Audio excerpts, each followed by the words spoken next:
Добар ден, почитувани, добре дојдовте во уште една нова телма амбуланта во која овој пат ќе ви ги откриеме тајните на хипофизата. Хипофизата е мала жлезда со голема функција, со огромно значење, бидејќи регулира многу значени животни процеси. Кои се најчестите болести на хипофизата и зошто понекогаш се потребни години за да се постави диагноза, односно да се откријат проблемите? Каква е улогата на магнетната резонанца во диагностиката на болестите на хипофизата? Доколку има некаков тумор на хипофизата, дали тој обично е бениген или пак е малиген? Ке пациентите со оваа диагноза со аденом на хипофизата што се препорачува? Неопходно ли е хируршко лекување или пак тоа не мора да се изведе? Имаме навистина многу прашања на кои што одговор ќе побараме од почитуваниот професор доктор Миодраг Врчаковски, неврорадиолог во Неуромедика. Останете на телма, бидејќи ве очекува сликовит приказ на сето она што е поврзано со здравјето, но и болестите на хипофизата.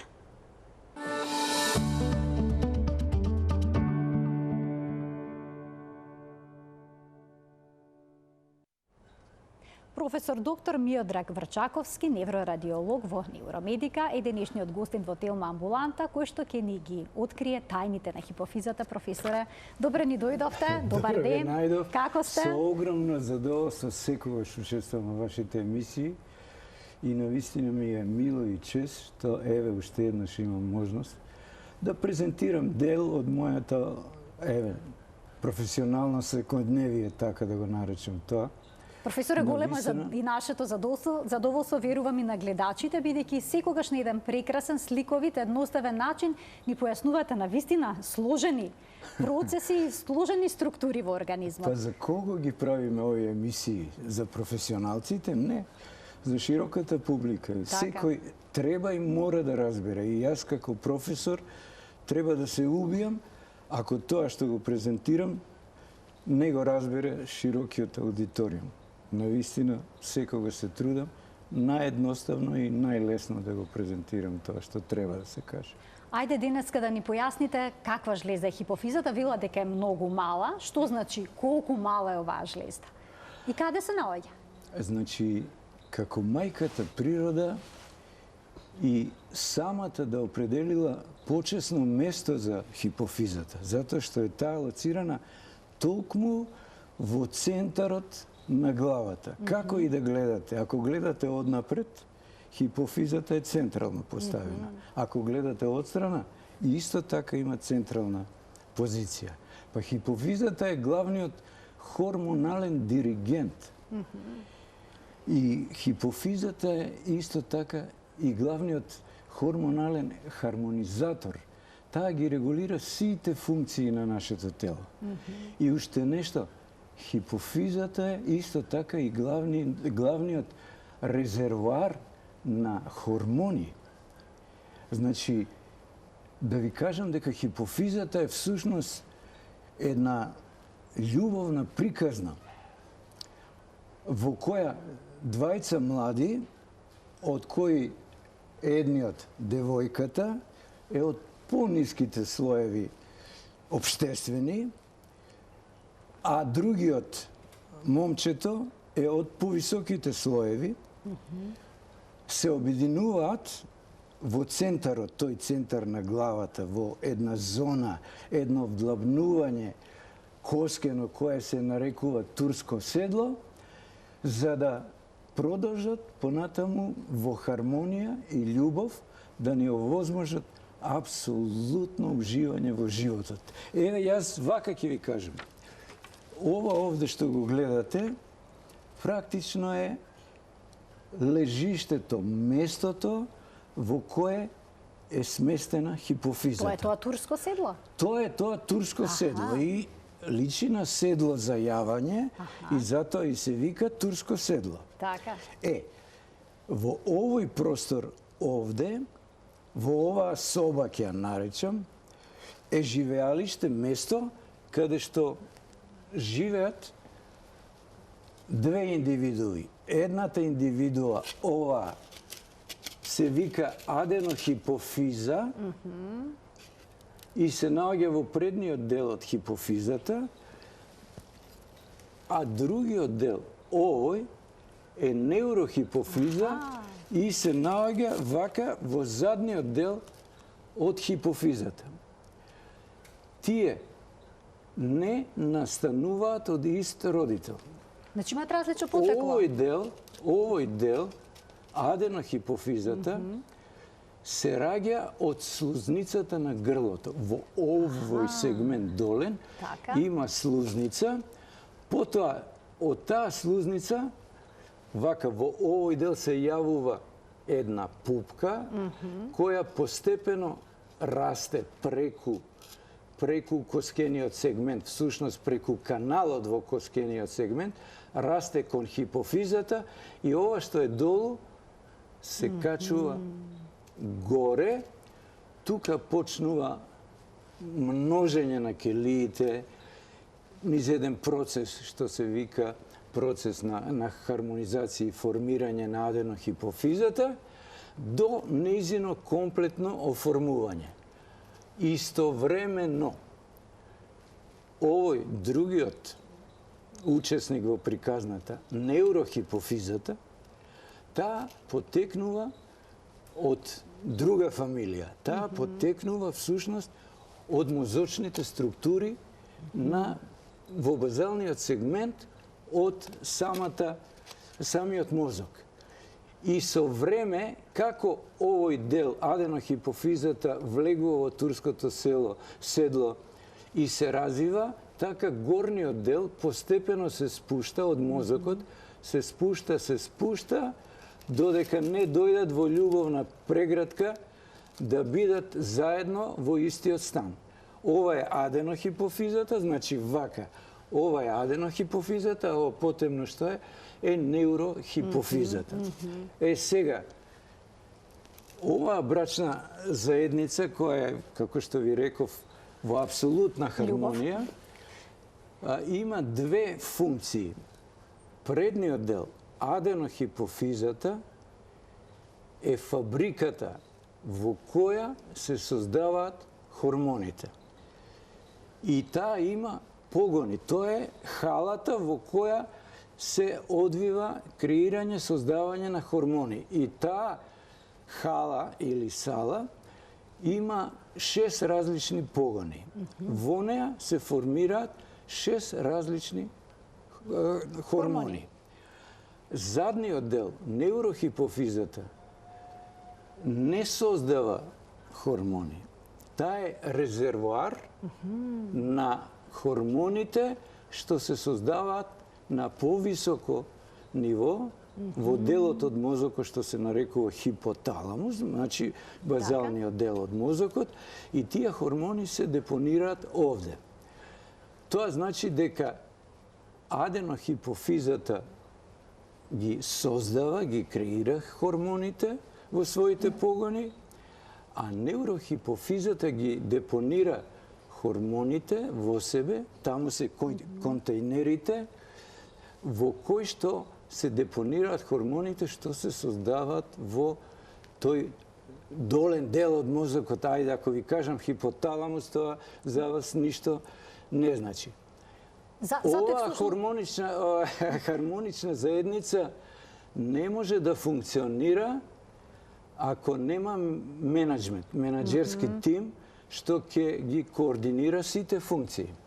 Менаџерскиот тим се наоѓа на повисоко ниво. Во мозокот? Да, во мозокот, во тој хипоталамус, така, и оттаму се раководи со сите функции и на аденохипофизата и на неурохипофизата. Затоа велат дека овие два сегмента всушност функционираат како засебни органи, иако се една иста жлезда. Така е. Па еве, јас се надевам дека успеав да ви објаснам како функционира сето тоа. Професоре, кога има некоја болест на хипофизата, обично што се случува? Страдаат и двата дела, и аденохипофизата и другиот дел, или пак засебно? Да го поставиме прашањето, па како воопшто ние доаѓаме до идеја дека треба нешто да испитуваме со хипофизата. Од каде знаеме дека има заболување кое треба да не усмери кон хипофизата. има состојби кои точно ни кажуваат што се случува и каде треба да го бараме злосторникот. И така и има симптоми и болести кои ни укажуваат дека заболувањето треба да го бараме во предниот дел на хипофизата. Зошто во предниот?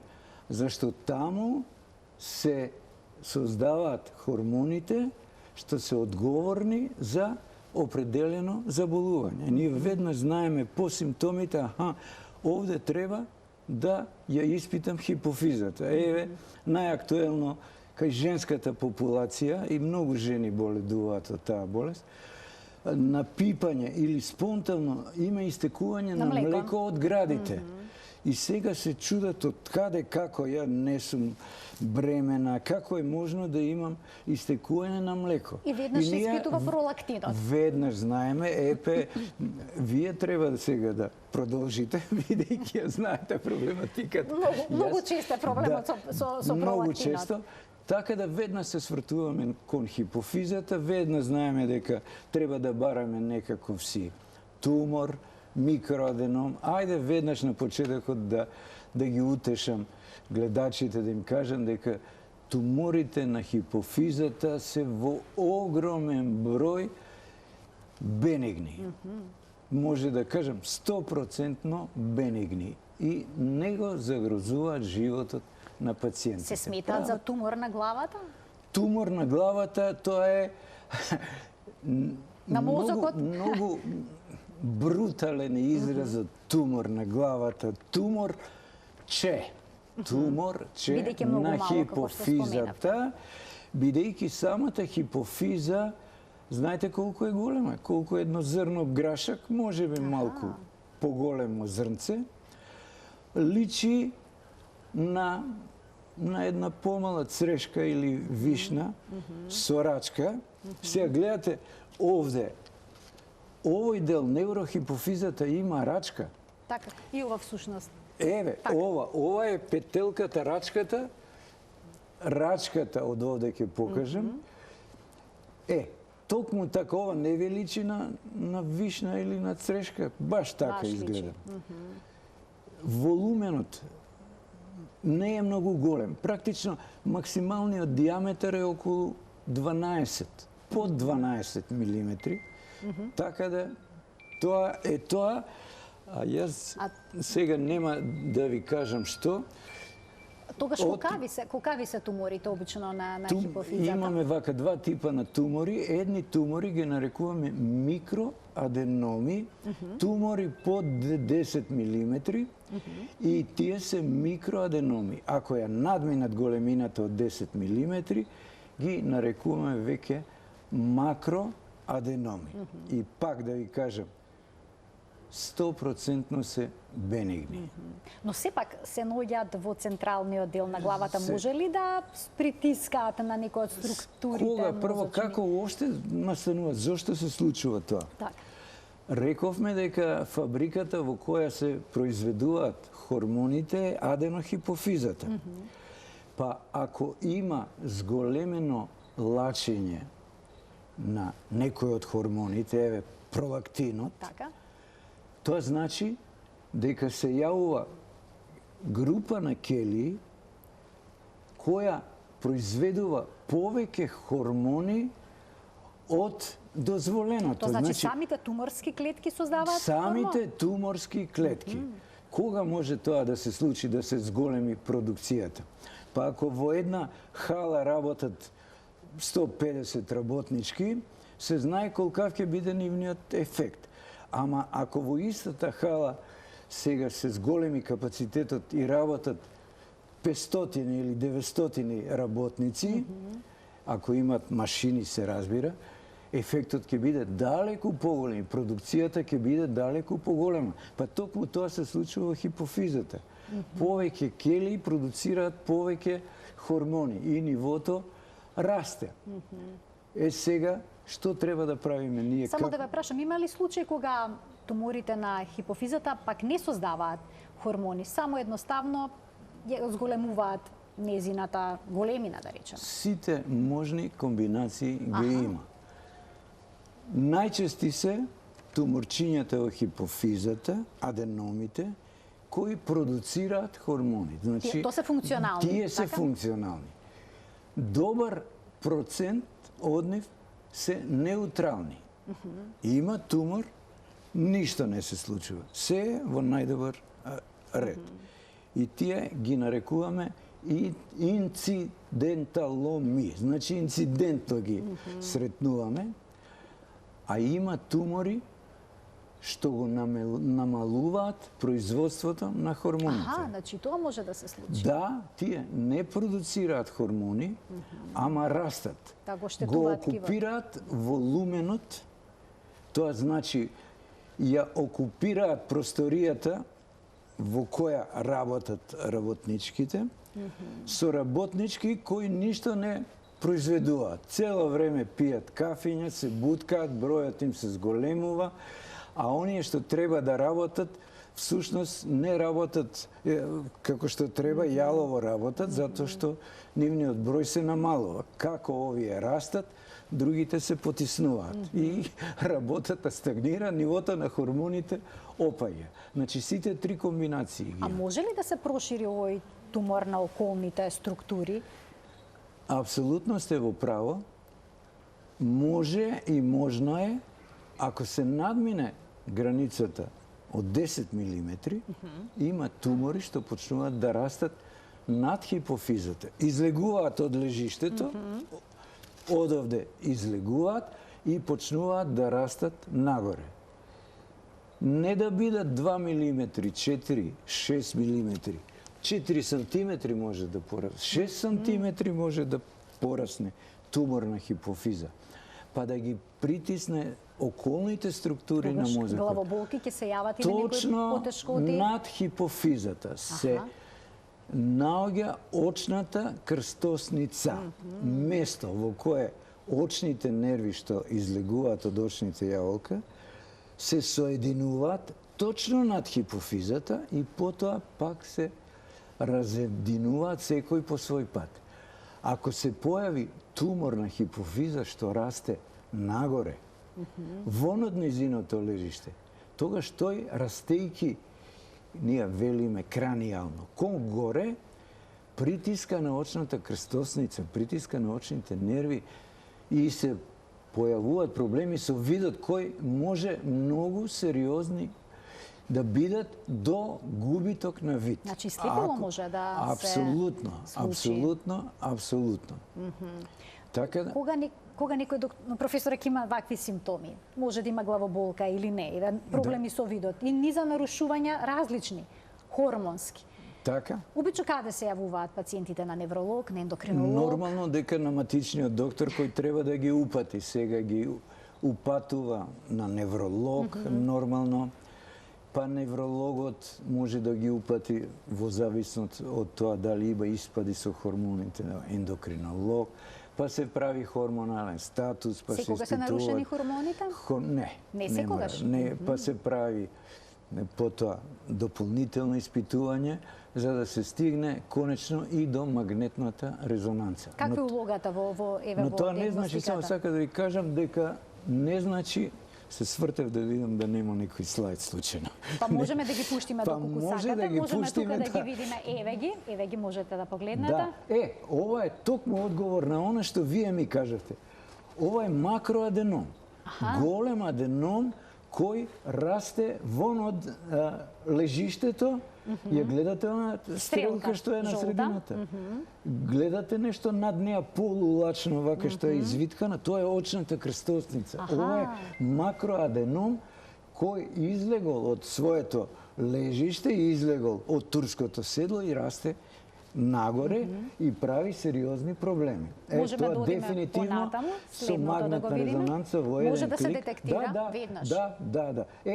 Ова што го видовме пред малку беше магнетната резонанца, а ова сега што го гледаме е компјутеризираната томографија. И со неа можеме истиот ефект да го постигнеме. Но резолуцијата е далеку послаба и што е најбитно, компјутеризираната томографија е сврзана со зрачење. Тука има зрачење и тоа е доза која мора секогаш да имаме во предвид. Сега гледате точно од хипофизата излегува нешто што штрчи внатре кон горе. Тоа е исто таков макро го нарекуваме аденом. Туморче на хипофизата, но над 1 милиметар. Може да биде, како што ви реков, милиметар и пол, 2 и 3. Одлично. Еве, вие ја зачнавте темата, сега јас да ви кажам. Гледате дека ова црвеното што го гледаме, со тие испактанти странични делови, тоа е тој аденом на хипофизата. Ова се компјутерски графики што јас сам сум ги правил. Ова се компјутерски графики позајмени од мојот научно-едукативен филм Тајните на хипофизата, а ги има и во мојата книга со истата тема. Имам прекрасен научно-едукативен филм Тајните на хипофизата, во кој една од поглавните улоги игра нараторот. А нараторот е мојата Софија Гого Врчаковска, мојата сопруга, која е навистина прекален борец за македонскиот јазик, за културата на говорењето и е врвен професионалец од незината област. Но да ја комплетирам темата од пред малку. Тука видовте хипофизарен тумор, макроаденом, кој странично расте, не расте нагоре. А од страните се синуси. Постојат синуси во кои се крвните садови, обете каротиди, кавернозните синуси ги нарекуваме. Во нив минуваат мозочните артерии и минуваат нерви кои се одговорни за функциите на окото. Едни нерви ги движат очните јаволка во лево, други во десно, трети поглед го свртуваат надолу, четврти нагоре. Петите со нашите очни капаци, ајде ќе ги наречем сега се, раководат ги спуштаат, ги креваат. И бидејќи таму минуваат важни нерви одговорни за овие функции што ви ги кажав, ако странично расте туморот, може да притисне на било кој од нервите одговорни за движење на очната јаволка. Па погледат да не може да се врти кон внатре, да има паѓање на очниот капак, да падне надолу, затоа што има компресија на нервот. Така да, тоа се работите кои мора да ги имаме во предвид и тоа се симптомите што не тераат да размислуваме дека тука можеби проблемот е со хипофизата и со некој тумор што странично расте. Ова е како додаток на прашањето пошто ги откриваме хипофизарните тумори. И по тоа ги откриваме. А симптомите, кога ќе се појави аденом на хипофизата, се јавуваат брзо или споро се развиваат? Значи, по правило, бавно, полека, и тоа може со години да трае, ама има симптоми што се јавуваат во еден клик, вака, так, денеска е севоред, по 3 часа одеднаш имате сериозни проблеми. Симптоми, так. Заматување на видот и други некои проблеми. Постојат аденоми, хипофизарни, кои можат во секој момент да прокрварат. Значи, во аденомот, кој нормално е мирен, стационарен, не прави никакви проблеми, иако е голем, може да биде сантиметар и пол, а да не прави никакви симптоми да не да. Но ако случајно дојде до крварење во тој аденом, тоа крварење е прилично брутална работа, го зголемува волуменот на хипофизата и во истиот момент може да настанат симптоми. Колку е тоа драматично и опасно, а во минатото се мислеше дека хипофизарните крварења се катастрофални и дека многу може да наштетат, тотално погрешно. можно е крварењето да биде и лек. Аха. Одеднаш се јавуваат симптомите, ама крварењето го уништува ткивото на аденомот. До само излекување доаѓа всушност. Има случаи со такви аденоми, крваречки, да јас лично сум се прашувал кога ќе дојде пациентот на контрола по 3 месеци, 6 месеци, кој те оперираше тебе? Не сум опериран, вика, никој не ме оперира. Затоа што настанало крварење, се создала шуплина, оштетен е аденомот и ткивото колабира и се намалува. И дава феномен како пациентот да е опериран. Но ние си имаме искуство и точно знаеме на што сме. Така да не е секоја катастрофа и секое крварење опасно, туку може да биде и лек. Така. Имаме туку уште некои фотографии што ги дадовте, што можете да ги искоментирате. Јас го објаснив.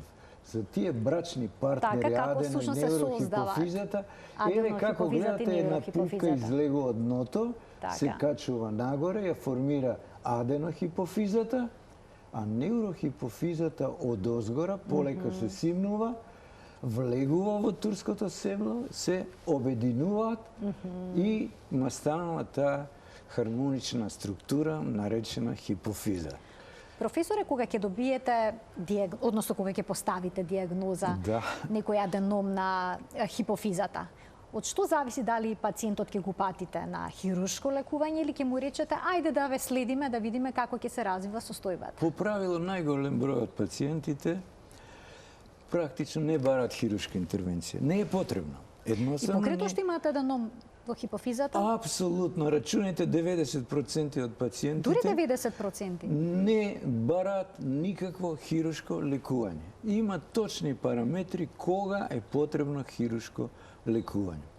Ако имате зголемување на пролактинот, течење на млеко од градите, ајде, тоа значи дека вие и без магнетна резонанца имате туморче во хипофизата што влачи пролактин. Имате пролактином, го викаме, тој тип на тумор. Епа, што ни е битно? Зошто правиме магнетна резонанца?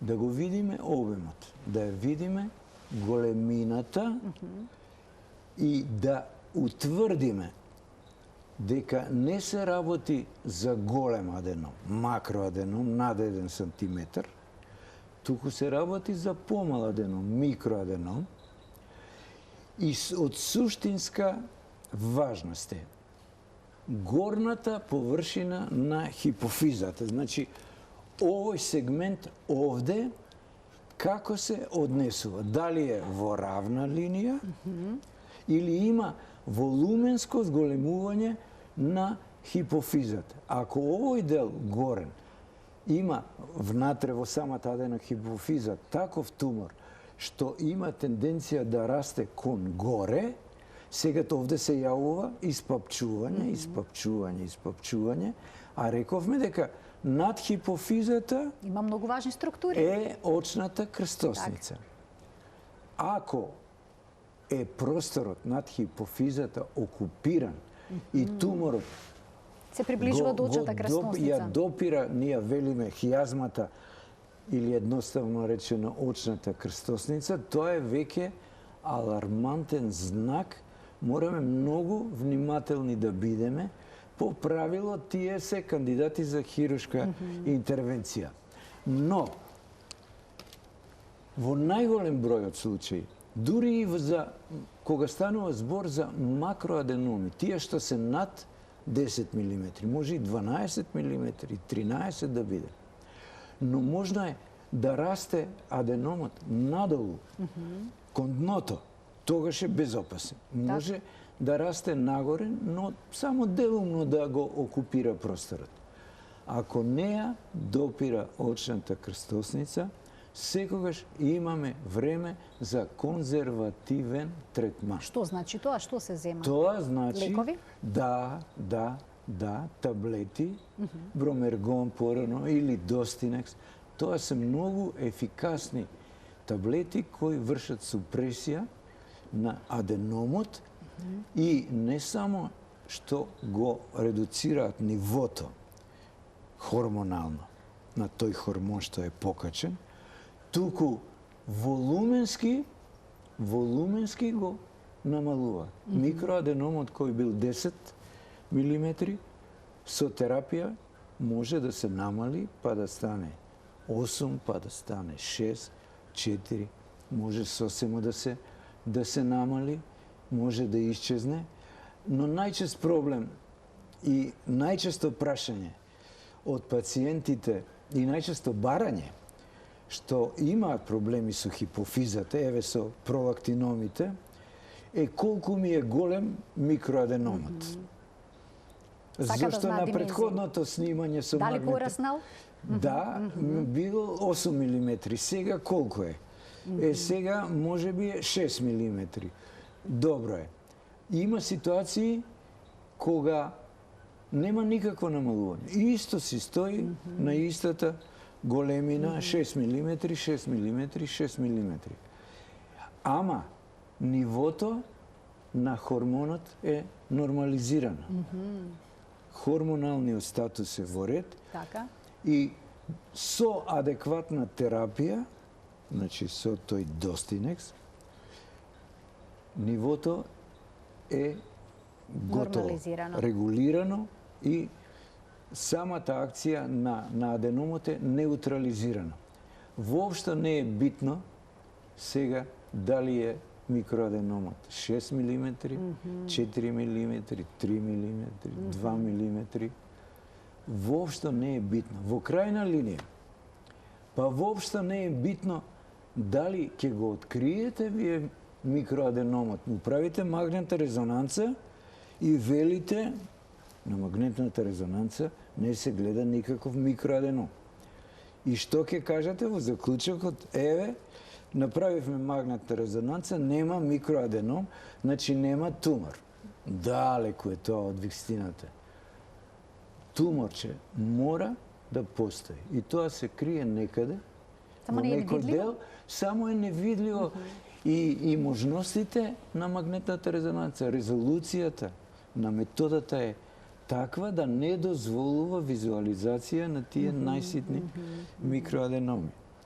И од тој аспект, дури ми велат, по правило, секогаш испитувањето на хипофизата се врши покрај со нативна обична серија и со давање на контраст во вена, за да се види дали ќе добиеме визуализација на микроаденом или на било каков аденом. Може да биде супер макро. И кога даваме контраст, утврдуваме дека не гледаме, и со контраст не гледаме микроаденом. И тоа не е доказ дека нема микроаденом. И има сигурно. Некаде се крие. Само што не е видлив, так? Значи, во крајна линија од собствено искуство, дури мене, кога станува збор за микроаденом, пролактином, не ми е ниту битна постконтрастната серија. Да го лоцирам точно каде е. И со локација, и без локација, терапијата е иста. Консултација со ендокринолог и третман на микроаденомот. Професоре, таму се излачува и тиростимулирачкиот хормон, кој што е одговорен за функцијата на тироидната жлезда. Многу од нас имаат покачено ТСХ. Барали испитување на хипофизата во тој момент? Да, секогаш. Бидејќи обично веднаш се вели дека е нарушена функцијата на тироидната жлезда поради покаченото ниво на ТСХ, на тиреостимулирачкиот хормон. Но еве од ова што објаснувате, може да има некој микроаденом кој што може да продуцира зголемена количина на овој хормон? Значи, кога ќе се намали нивото на ТСХ, например,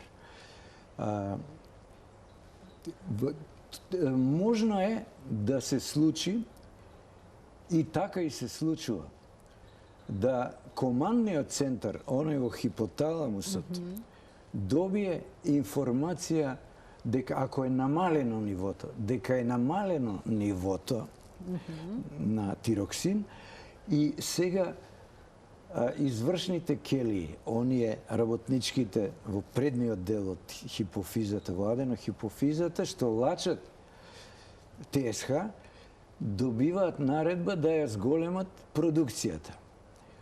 И продукцијата на тој начин се зголемува, па состојбата се нормализира.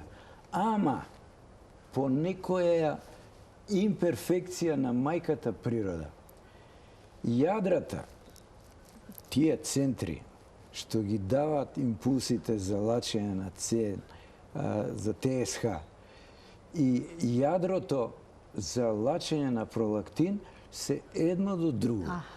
И по некоја имперфекција или грешка на мајката природа има индукција.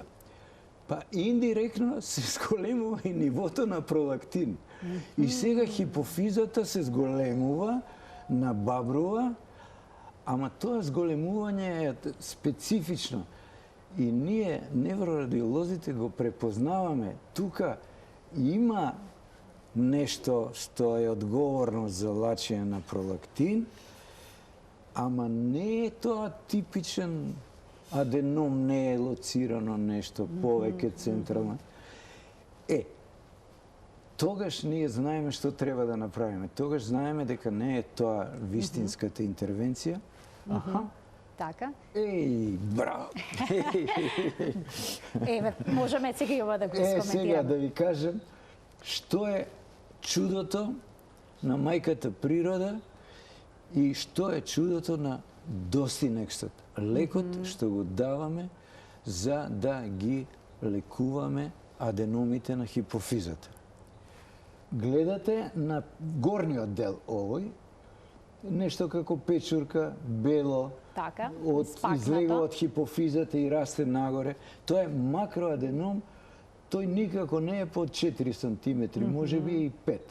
И се втиснува и во очна крстосница, се втиснува и во базата на мозокот, ама погледнете ја другата слика, пониско поставена што е.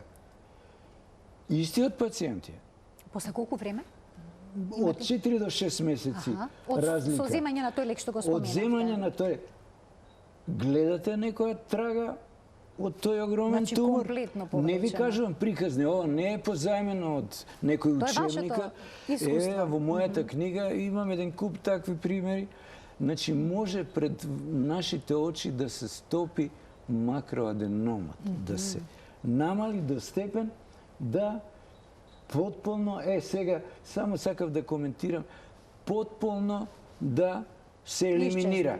Останува само проширеното празно село. Тоа ќе направи проблем? Никаков проблем не прави. Турското седло по тоа препознаваме дека тука претходно имало нешто крупно. А на рентгенска снимка можете ли да видите така рентгенската слика? Проширено турско седло. Ова е значи тоа. Ова со жолто заокружено, најобичен краниограм во профил. И точно се гледа турското седло. Села турцика. Ова турско седло е најнормално турско седло. И сигурно знаеме дека нема макроаденом. Ама не исклучуваме микроаденом, затоа што тој не можел разорувачки ефект да направи на околината. Но ако има макроаденом, тогаш ќе биде проширено турското седло и веднаш ќе можете да го забележите. Да го погледнеме, па што ќе ни даде Господ, ако имаме среќа, ќе го видиме. Хипофизата може да идеме на следниот слајд, ако не е проблем. Ако може на следниот. Сега се враќаме на самиот почеток. Таа брачна заедница аденохипофиза, неурохипофиза. Рачунајте дека 4/5 се припаѓаат на аденохипофизата, а 1/5 е на неурохипофизата. Ова што сега го гледаме, ја гледате жолтата стрелка. Тоа е микроаденом на врвот. Ова е микроаденом, она потемно кругче долу што е со стрелка. Тоа е микроаденом на базата. Тие тотално безопасни. Значи безопасни. Освен хормонални испади што дават. И во тој случај претпоставам дека хормонска терапија ќе треба да се прима за да се нормализира состојбата. Компјутеризирана томографија на која се гледа дека хипофизата е зголемена. Ова е веќе макроаденом на хипофизата и се доближува до очната крстосница. Не е визуализацијата така идеална како со магнетна, но таму кај што нема магнетна, апсолутно може. Доколку забележите нешто вакво при случајна снимка, да речеме правите компјутерска томографија поради главоболки и ќе забележите дека е зголемена. Веднаш го коментираме тоа, потребни се дополнителни снимања потоа со контраст. Ендокринолошки, хормонален статус и консултација со ендокринолог. Да испитаме дали тоа е најбрзата метода. Доколку некого пратите на хируршка интервенција за отстранување на туморот на хипофизата, што се отстранува? Цела жлезда или само туморот? Значи, вака.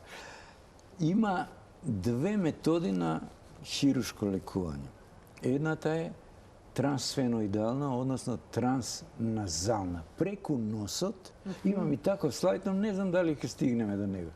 Преку носот, со едно цевче, ако не е тоа, имавме среќа токму тоа да го видиме, со тоа цевче се влегува преку носот, точно до овој дел. Вака, до овој дел овде, тука, стигнуваме до хипофизата, се влегува со специјален инструмент, кој и оптички може да биде, и се отстранува тој дел од хипофизата што е одговорен за продуцирање на повеќе хормони. Се отстранува микроаденомот. Но по правило тие се поретки кандидати кога е микроаденом, како што и на почетокот ви кажа, поретки кандидати за ваков трансназален пристап. Обично кога станува збор за макроаденом, поголем аденом, тогаш одиме трансназално и тогаш хируршки ги лекуваме. Зашто ако е микроаденом, малечок аденом, а се работи за аденом што само продукцијата на млекото го зголемува, значи пролактином, секогаш се обидуваме, секогаш со таблетарна терапија, со таблети, со лекови да го неутрализираме, да го симнеме дното. Ова веќе, пак ги вртиме истите слайдови, ова е за раѓањето на хипофизата. Го поминавме. Ова е сега оние пациенти кои што ќе поминат низ ваква хируршка процедура. Колку често потоа треба да прават магнетна резонанца? Секогаш им правиме контрола, да видиме на што сме. Ке треба да се повторуваат тие контроли? Најчесто имаме прекрасни колеги, неврохирурзи, тие работат и во тим, во тим, со орелоспецијалисти. Навистина имаат огромно искуство, си ја знаат точно работата и по правило сите интервенции се окей. Волуменот на хипофизата се редуцира, се намалува и после интервенцијата по некое време секогаш се прави контрола со магнетна резонанца. Може да се повтори проблемот? И гледаме дали проблемот ќе се повтори. Сакате да ви извадам книгата, да ви кажам колку проблеми се повторуваат после? Значи се во ова повторуваат. книга, еве, ова што ви го покажав, ако уопште е можно да се долови, но нека биде овој слайд припреме за она што ви го подготвувам на следните страници. Тој слайд го имавме пред малку, можеме да го погледнеме уште еднаш. Го имавме. Ова е тоа што рековме дека е трансназално хируршко лекување. Ако е макроаденомот голем, тогаш нема чаре. Се отвара краниумот, и се отстранува големиот тумор по хируршки пат, со хируршка интервенција. Може никој да не чувствува никакви симптоми, а да има голем? Мој пријател од Струмица со огромен тумор, ваков како што видовте на хипофизата, се подготвуваше за оперативен зафат и после терапија со бромергон, човекот одеднаш испадна дека веќе нема тумор. Има празно седло, значи постои начин да се реши проблемот. Секогаш се обидуваме да го решиме проблемот конзервативно. Со таблетарна терапија, но ако не успеаме, тогаш хируршка интервенција не гине. Овие лекувања се прават и ендоскопски. Специјален ендоскоп влегува таму, се гледа точно каде е, како е и се отстранува тој дел што треба да се отстрани. Овде на овие слики, сега не верувам дека може тоа да се долови, се пациентите кои биле оперирани, а кои во континуитет се контролираат со магнетна резонанца. И точно овде се опфатени сите како било пред операција, како е после операција, прва контрола со магнетна резонанца, втора контрола и така натаму. Мислам дека го доловивме тоа дека... Не ги појаснивте основните клучни работи кои што се поврзани со болестите на хипофизата. Важно е да запомниме дека се 99%, ако не 100% бенигни овие промени и дека... Имаме уште време за... Немаме. Поради тоа со големат ваков генералната порака само да ја пренесам. Кога станува збор за аденоми на хипофизата, кога станува збор за пролактиноми, значи зголемено ниво на пролактин, ги молам пациентките да не креват паника. Се работи за 100% бенигна состојба. Ако е микроаденом, не треба ништо да брзаме. Консултација со ендокринолог, хормонален статус да се прави од време на време. И ако хормонот се нормализира, дури не треба магнетна резонанца да правиме толку често. Може на 2 години, ама ако има отстапување хормонно, ако нема, нема потреба. Професоре, ви благодарам многу за денешното гостување. Ние планираме наскоро една емисија која што ќе биде целосно посветена на пролактинот со ендокринолог и ќе биде ова е еден прекрасен вовед всушност во таа тема која што ни предстои. Фантастично. Епа ми беше многу мило, навистина времето ми летна. И не сум свесен дека терминот ни помина. Штета. Ова е всушност еден простор за уште едно ваше гостување и за објаснување за сето она што остана неразјаснето. Професоре, многу ви благодарам за гостувањето и за сите сликовити прикази на хипофизата. Почитувани, ова беше се во денешната Телма амбуланта. Ви благодарам за вниманието со кое што не следевте. Имајте пријатен ден.